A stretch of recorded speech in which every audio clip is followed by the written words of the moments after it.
Hello বন্ধুরা, কেমন আছো? আশা করি ভালো আছো। আমরাও ভালো আছি। দেখো, আমি আজকের বানাবো আমশি দিয়ে শোল মাছের টক। কুমড়ো দেব, কুমড়োগুলো কুটে ভালো করে ধুয়ে নিয়েছি। আর এই যে শোল মাছটা এখানে ভাজছি।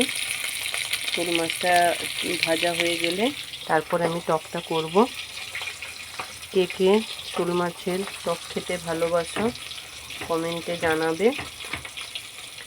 আমি তো প্রথমবার রান্না করছি, জানি না কেমন হবে, দেখতে থাকো।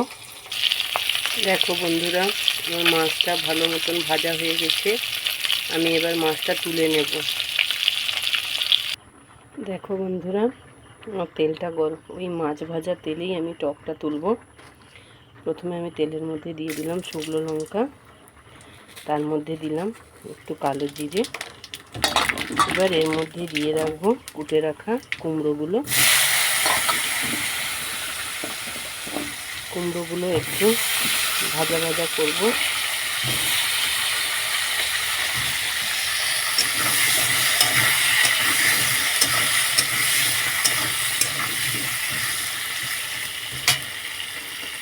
কুমড়োগুলো একটু ভাজা ভাজা হবে, এর মধ্যে আমি দিয়ে দেব তখন আমচু। একটু ভাজা ভাজা হয়ে যাক।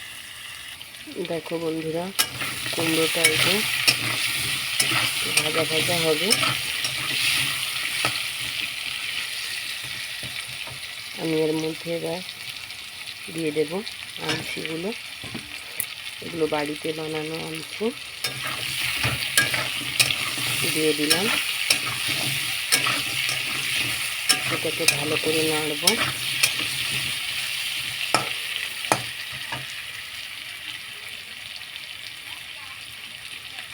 এর মধ্যে দেব এবার হলুদ, লবণ। লবণটা একটু কম করে দেব, কারণ আমচিতে লবণ এমনিতেই যে আছে, তাই লবণটা একটু কম করে দেব। হলুদ আর লবণ দিয়ে দিয়েছি।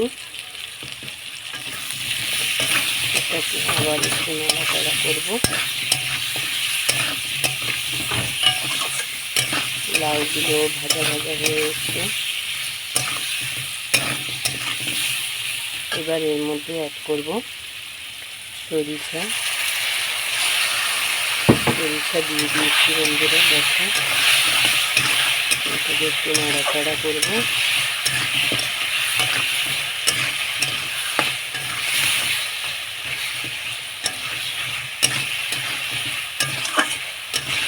এর মধ্যে এবার অ্যাড করব পরিমাণ মতন জল।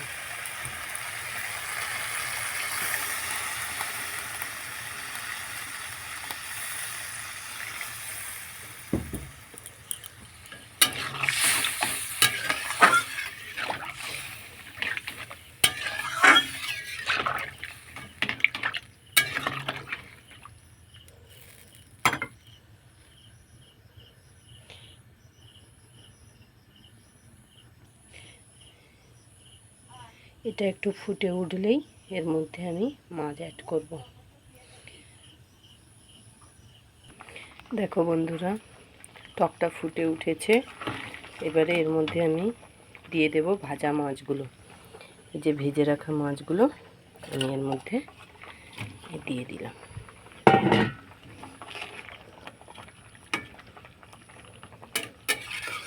এটাকে আর একটু সময় ফুটিয়ে তারপর নামিয়ে নেব। রেডি হয়ে যাবে টক।